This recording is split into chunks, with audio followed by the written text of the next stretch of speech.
તમે ડોક્ટરની વાત કરો એટલે આપણે ડોક્ટરને ફોન કર્યો કે આવા ખોટા પૈસા લગાડ્યા છે બધી વસ્તુના. કઈ મીડિયામાં લઈ લઈએ, ટેન્શન નહીં. મેં બધું મને રેકોર્ડિંગ મને મોકલી આપો. આ લોકો એમ કહે છે ને કે અમને મીડિયાનો ડર નથી, તેમને બતાવી કે કેવી રીતે મીડિયાનો ડર નથી કરતા.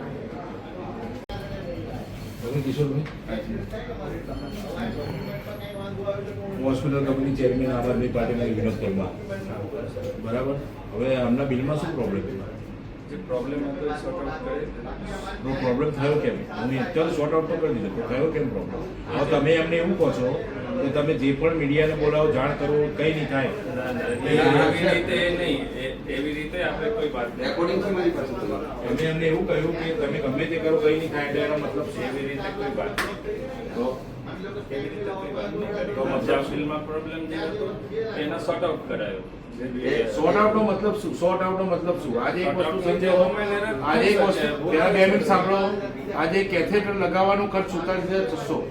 ક્યાંય જોયો તો આટલો ખર્ચ કેથેટર લગાવવાનો? એ ડોક્ટરના ચાર્જ છે. ડોક્ટરનો ચાર્જ એટલે તમે આટલી રિમૂવ કેમ કરી આપ્યા તો ડોક્ટરનો ચાર્જ હતો?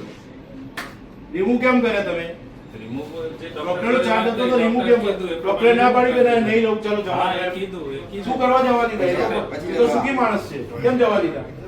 એ ડોક્ટર રાહુલ જલાન જોડે વાત કરી લો ને. રાહુલ જલાન બોલાવો, જે બી ડોક્ટર બોલાવો. એ નંબર છે મારી પાસે. નંબરનો સવાલ નથી.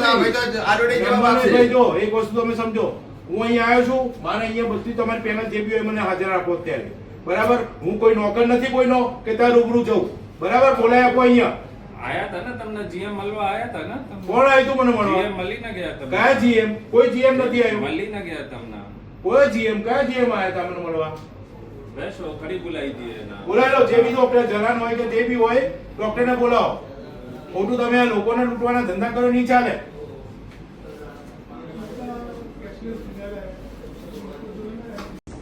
નમસ્કાર, હું Vinod Parmar, Gujarat state president hospital care committee આમ આદમી પાર્ટી.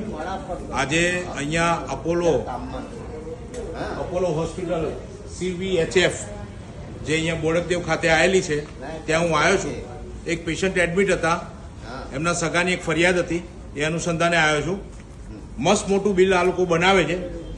કેથેટર લગાવવાના જ, ખાલી કેથેટર લગાવવાના 47,600 રૂપિયા લગાવ્યા છે. લગાવવાના એટલે કેથેટર અહીંયાથી જે પેશાબની નળી જતી હોય ત્યાં કેથેટર ખાલી મૂકવાનું હોય છે, લગાવવાનું હોય નસમાં, એના 47,600 મૂક્યા છે. નેબ્યુલાઇઝર 23 વખત બતાવ્યું છે, લગાવ્યું છે, આપે છે ખાલી ને ખાલી 14 વખત. 23 વખતનું બિલ બનાવ્યું છે. ECG 6 વખત બતાવે છે, કર્યા છે 5 વખત. ડોક્ટર 8 વખત લખીને આપ્યું છે, આવ્યા છે 6 વખત. ડોક્ટર 8 વખત લખ્યું છે, આવે છે 6 વખત. ઇન શોર્ટ કહેવા મતલબ આટલી મોટી હોસ્પિટલમાં મોટા બિલ બનતા હોય છે. બરાબર છે.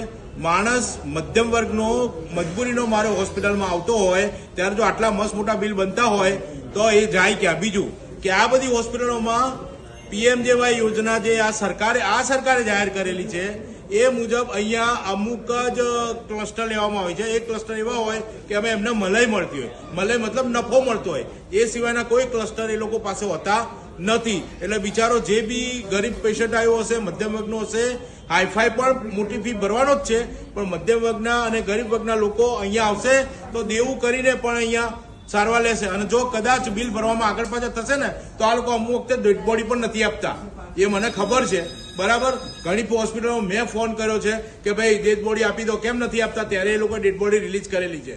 બરાબર. આ ભાઈની હું ફરિયાદના આધારે હું અહીંયા આવ્યો છું અને ખરેખર હું આને મીડિયામાં લેવાનો જ છું. દરેક મીડિયામાં જશે આ, કારણ કે આ બહુ ઘણું કરે છે આ કોર્પોરેટ હોસ્પિટલો વાળા. હવે આ સરકાર તો કોર્પોરેશનની હોસ્પિટલોને બી કોર્પોરેટમાં નાખી દીધી છે.